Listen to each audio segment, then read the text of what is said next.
So first is the typical question: what can we expect from the new season? What does it bring for your characters? It brings Joy a and lot of laughter. laughs. It does. No, I think my favorite episode in the coming season is the one where Hayley finally reaches the end of her tenure, so to speak, at Groff Community College, and she has to graduate, or it becomes apparent that she's going to graduate. And it's sort of like a Van Wilder syndrome, where she just doesn't want to have anything to do with it, and life outside of Groff is terrifying for her. And so she enlists Roger to help her figure out how she can stay a perpetual student. Of course, Roger comes up with a hilarious persona, and it's a really funny episode. That's my favorite. Oh wow! Let's see. I feel like I keep talking about the same thing over and over again because we have been. Yes. So We're sorry for that. That's okay. No, that's okay.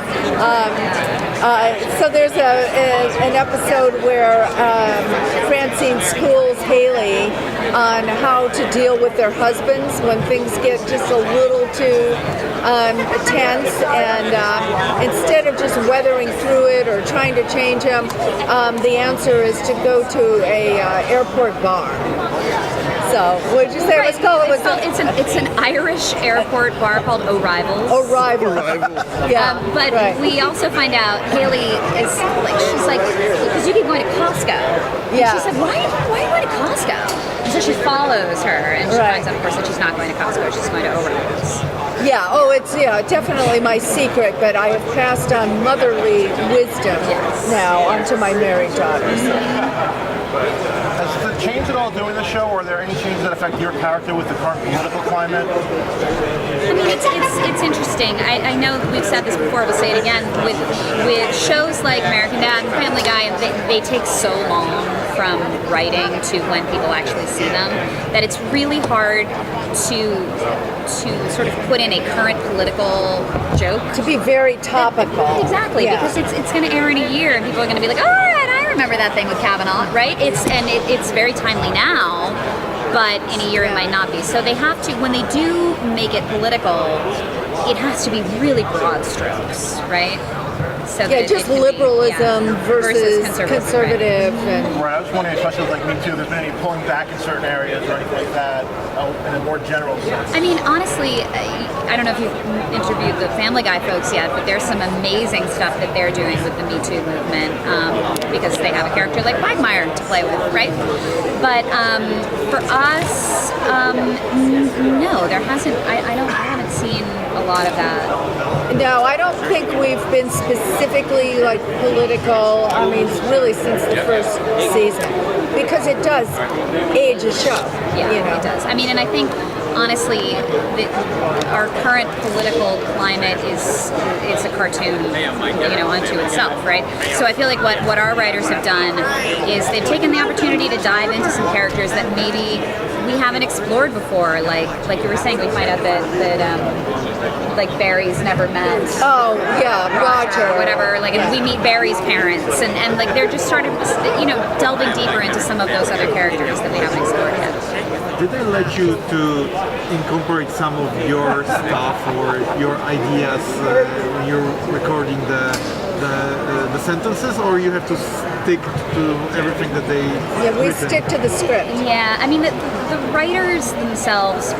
It's just so thoughtful what they're doing that in terms of altering the dialogue itself, we do not alter the dialogue itself. But obviously, we are the ones who are giving life to the characters, so we bring to it something that perhaps they hadn't thought of, and that's our job, right? To take what they write and bring it to life.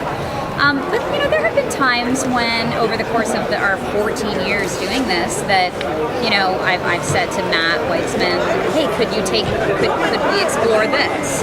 Do you think that you could add this to the episode?" And they've always been open to it. So there is, but in terms of the actual writing, we leave that to the experts. So after doing this for 14 years now, when you get the scripts, do they still make you laugh? And is there anything that surprises you still? Okay, here's a dirty little secret that I actually shared. I don't know, you might have this too. What? So we have been doing it for so long, right? And so we get that script at like 10 p.m., right? And I have 2 little kids and I'm tired and I want to go to bed. So I literally go like, crap, crap, crap, crap, crap, me, crap, crap, crap, crap, crap, me. So I know my bits. But I will get to, like in this episode we had this week where I literally had like 3 lines. So I was like, well, I don't have that much. I'm having a glass of wine, going to bed. And then I get to the table read and I am laughing my ass off because it's so funny. Yeah. And it's fresh. And I haven't heard it yet because I'm terrible and I haven't read the script.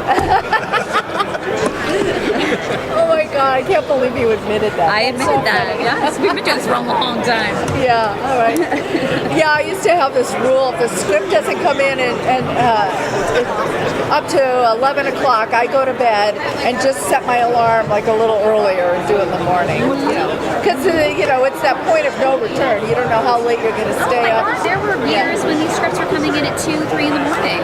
Yeah. And then the table reads the next day at 10:30, and it's like, I'm sorry, this one's going to be cold today, guys. This is the first time I'm seeing it is when I'm reading it. Well, at the beginning too, I watched them a lot closer because they were doing things like throwing different languages at us, or singing accents, an Indian lullaby, or he might be like, oh, or there'd be people in there you'd have to look up on the internet and that sort of thing. Yes. Yeah, and I think like a lot of shows, they get a lot more secure about writing, to the characters and all that, and they left off a lot of the extracurricular sort of. There are so many times where for an episode somebody will like. I was doing an episode. I do Family Guy table reads now and have for the last 3 years since Alex has been in Barcelona, and we were doing a spoof the other day of some 80s movie, and I was like, guys, I actually haven't seen this, and so they're bringing up the clips and like, this is the line, or it was like something from The Godfather too, and I'm like, no, I don't remember how Fredo says that line. Right? And it's like this is how you're supposed to do it. So they're helpful in that way too. Right. Thank God for the internet. Yeah. And I'm curious, 14 years ago when they pitched you this idea of TV series, how long you thought it would last? Oh my God, what a funny question, because this has been the show that it's the little engine that could. I mean, every season it's like, since what? The first season, this is probably going to be the last one, guys. Well, we can try to renegotiate the contracts, but this is probably going to be the last one. I mean, literally every season we're like, I don't know. I think when TBS came into the picture, and it's been an amazing home for us, it felt like there was maybe a little bit more security than we felt the love. We felt the love, absolutely. Because they told us. So happy to have us. Yeah, right? Yeah. They said we love you, and we believe them. I don't think any of us expected it to go past season 5. Yeah. Well, I mean, animation shows tend to have a little bit more of a longevity, and I'm from the on-camera world, so, I've done, television series and all that go on for 6 episodes, 13 episodes, But I think also we were also looking at Family Guy, who was already 3 years ahead of us, so we're always trying to catch up. Thank you. Thanks, guys. Thank you. I think you guys did a great job.